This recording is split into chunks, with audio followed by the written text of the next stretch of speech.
Shalom Aleichem and welcome to Online Smicha. Today we'll discuss a shaila as it's brought in Minchas Yitzchak from Dayan Weiss, Chelik Gimel, Simen Kuf Chav Tes, which is actually very important to the bigger Jewish communities where there are the ma and pop shops, on the smaller shops, and after many years where you had a small grocery or a small clothing store, a big chain store moves in not too far, and the question is there, I know we're all looking for sales, looking for cheaper items, and perhaps the chain stores are able to, because of the large quantities of how they buy things, they're able to give them much lower prices or lower prices. Is there an Indian halachic perspective of supporting the Yiddish owners? Now, not only to support the Shchuna, obviously, that the Shchuna should have growth. Those are a separate issue. We're talking about specifically, is there a halacha angle of where there's a small shop that's owned by a Yid, and that's his parnasa, and a chain store moves in, and you perhaps could get the item cheaper? Should you forgive and forget and just go to the local store and pay perhaps extra, or do what you got to do to save money? This question was asked to Dayan Weiss in Tafshin Yud Tes. Obviously, the problems that were happening back then. And a Rav asked him that question based on that it's brought in Toras Kohanim. In Toras Kohanim it says, on the pasuk in Parshas Bahar, V'chi timchru mimkar lamisecha, that when you sell an item to your friend, so it says over there that it should always, the business transactions, buying and selling, preferably should be done by a Yid, by a Yid, to a Yid, from a Yid. And it's brought in Toras Kohanim that perhaps it's understood that even if the Yiddish store owner, because it's a smaller store, it has to have, the prices are a little more expensive. So there is an inyan that the timkuru, that the buying and selling should be lamisecha, from a fellow Jew. And that's the question. And based on this Toras Kohanim, so he summarizes it like this, that we see that, first of all, it's taka the Toras Kohanim, but it's not mentioned, not in the Rambam, not in Tur, not in Shulchan Aruch, lahalacha lamaisa. Is it a good thing? Definitely. Is it? Are you showing support for another Yid? Definitely. It's a Eitzah Torah for sure. But let's talk about the halachic background. Is it a must, or could I save by traveling to the chain store? So the basis for this is from Shailas Teshuvas Ramah Simen Tes, and there are two basic rayas that you see that a Yid should try to help his Yiddish friend, even when it costs him a little more. First of all, we see that by nevela, the Torah says, being that we can't eat nevela, lager asher b'sharecha titnena oy machra l'nachri. You have a choice. Either give it to the ger over here means the one close to a Yid who's able to still eat this. But give it to him, or sell it to a guy. And the pasuk clearly states that your first option is to give it as a present to somebody who is closer to you, whereas to the guy you sell it, even though that you're going to lose some small amount of money. How much could you make on this nevela? But you should still, it should first be yitnena legera sheb'sharecha titnena. And plan B, if you don't find that, then you sell it to a guy. So we see this relationship, this care for another Yid.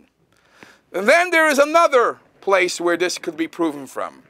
The Torah says, Im kesef talva es ami, esa ani imach. The Torah speaks about giving loans. So it says, if you gave out a loan to a poor man, es ami, it says you gave a loan to one of our nation, my nation. So the Gemara says, The Gemara in Bab Metzia says, Ami va'akum, if a guy needs a loan, and lahavdala yid needs a loan, who should you give the loan to? So the Gemara says, Ami kaidim. Give my people first. What's the chiddush? And obviously you should take care of it. Your own people first. The Gemara asks Pshita, and for the Gemara, Umeshani, the Gemara answers, Loi nitzracha afilu la'akum beribis ul Yisrael b'chinam. We know that a yid, you're not allowed to charge interest. For a guy, it's a mitzvah to charge interest. So here you have a dilemma. You're about to give a loan of $10,000. To the yid, he'll give it back to you in 6 months or whatever, the same $10,000. And by the guy, it's a business. You can make some money off it.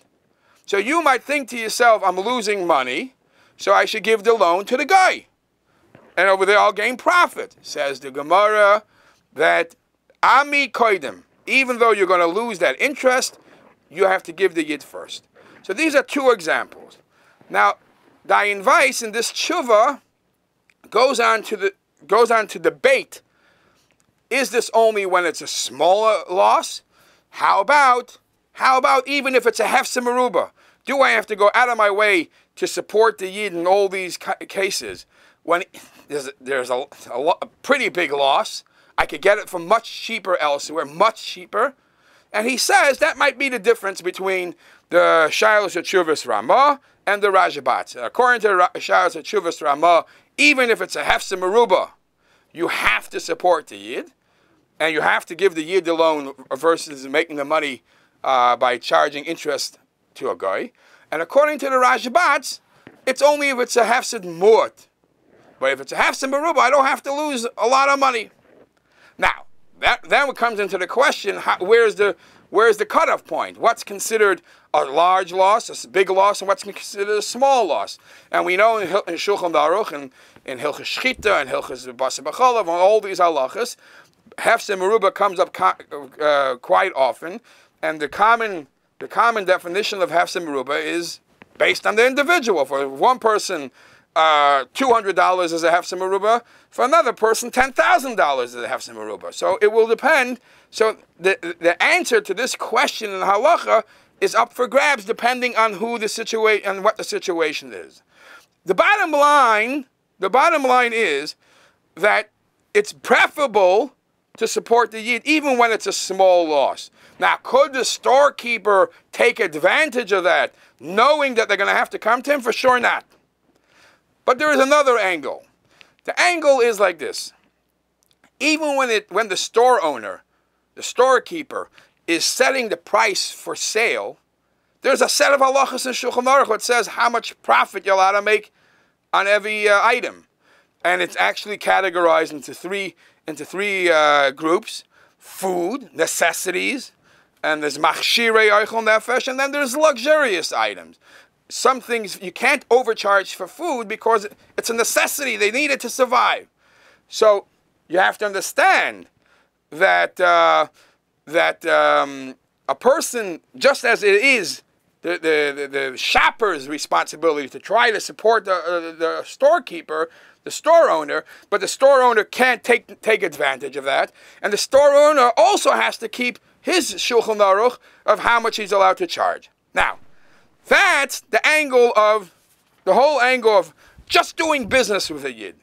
If it came into a situation that because of the many people going to the chain stores, the Yiddish storekeeper is going to lose his business, then it's a shayla of tzedakah. It says clearly, Ki yamuch achicha umata yoda imach. If a person, Nebuch, is losing money, so you should help him.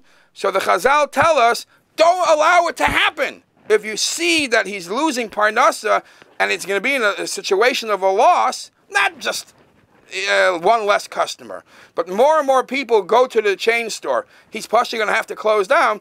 There's a chiyuv of a hechzakta boy, of giving him support as a form of tzedakah. Yeshikoyach, and please join us again next week.